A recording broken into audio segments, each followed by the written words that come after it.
Good afternoon. This is Les. I'm at StripCon, and I'm speaking with Brad Diller right here, creator of the Sunday morning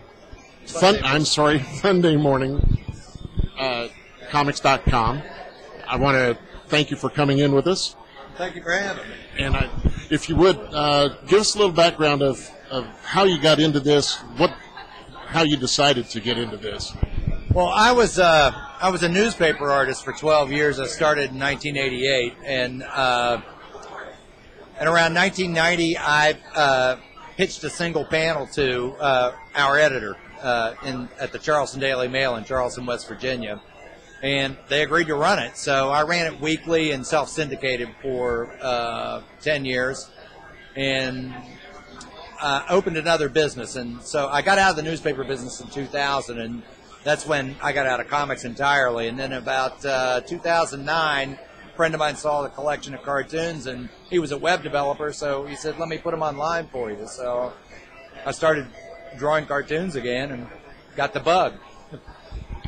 Well, the sample that you had at your table is tremendous. You got solid laughs over here. Well, good. Believe me. I'm glad you guys liked it. And now you've got this collection, the first book. Yeah, the Neighbors Have Two Flamingos. If I may, I'm going to post this up. Sure.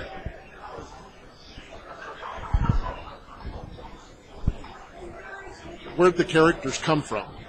Actually, I had 3 strips. This is the 3rd strip I've done. The first one was called One Brick Shy, and it was really a Far Side ripoff. There were no characters, and it was just, talking trees and the same sort of stuff that you usually see in a Gary Larson cartoon. And as I worked on that strip, these characters, I just started noticing I was drawing the same people over and over again, and started working, and I kept trying to get syndicated, and the syndicates weren't interested in it because they already had Gary Larson. And so I developed the second strip, and it was called Bum a Dude, and it was about a family that lived in a trailer park.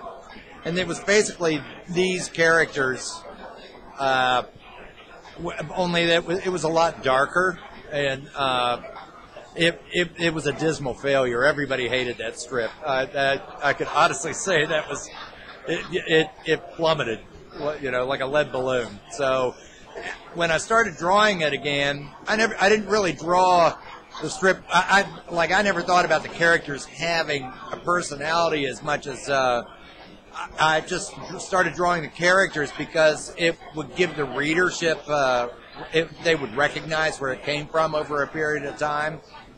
And then they didn't even have names until I put the website up, and a friend of mine was putting it together and was like, well, what are their names? So I just had to make them up on the spot.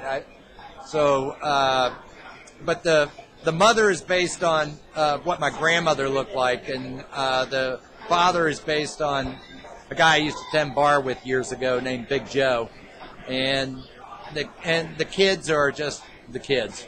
So the daughter looks like my younger sister when she was a little girl, and the boy's gone through the biggest metamorphosis. So I just now have kind of figured out how to draw him. It's great stuff. I was really impressed, and the single cartoon is great. Well, thanks. I think that's a laugh getter faster than a strip itself. Well, let's see, what was I going to say? You got to tell me. Sorry about that. The newspaper. What newspaper did you work for? I worked for the Charleston Daily Mail. I started out the Charleston Daily Mail in Charleston, West Virginia. It was an afternoon paper, and then I got a job at an afternoon paper in Nashville called the Nashville Banner, and then it was bought out by the morning paper in 1998. And so then I was hired as the art director for the entertainment section at the Reno Gazette-Journal in Reno, Nevada. And that's where I ended up. And all 3 papers ran the strips. And then I got out of the newspaper business entirely in 2000. And I have a business now that makes backstage passes. So, and that business has done phenomenally well. And I have 25 employees there. I'm a partner there. I have 2 other partners in that business. But we have 25 employees, and it just took off. And that kind of, for the first 6 or 7 years, I mean, we were just working 14 hours a day and 6 days a week, and so I really didn't have time to think about cartooning a lot. I didn't miss it, to be honest with you. We were so busy that I never really thought about it. Makes sense. Now, I've got to ask, to come up with a cartoon a day or a cartoon a week or something like that, I guess the thought process, is it just something that you observe that you do something about, or? It's like, how do you get your ideas? I mean, nobody knows. So every cartoonist gets answered. I think it's practice, because I'm going to do a third book next year, and it's going to be a compilation of all the strips that I did.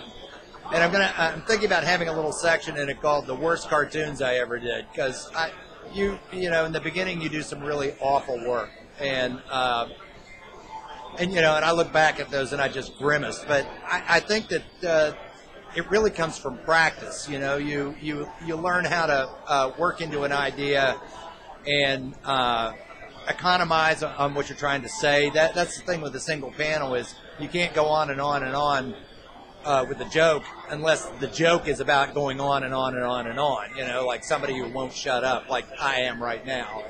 And, so it really is practice. And then for me, when I was a features illustrator, I kind of had a knack. I could read a story and I would just like get the snapshot in my head. I could just see a picture in my head. And so the joke comes to me at the same time. I hear the joke and see the picture at the same time. And now in my strip, the place setting is pretty stagnant. It's in a kitchen, or it's in a bar, or it's in their living room. So I'm not drawing a lot of different settings, because it's all kind of, the basic premise of it's your life after you realize that none of your dreams are going to come true. And so, most of it takes place inside of a household. They all live in a trailer. So I don't have to make up a lot of different scenery all the time. So as soon as I think of the idea, it automatically usually gives me where the setting's going to be. Okay.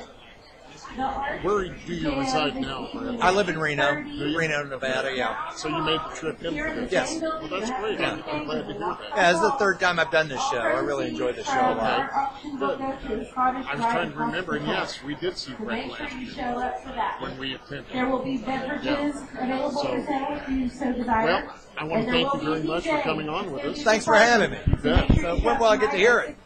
It'll be on the website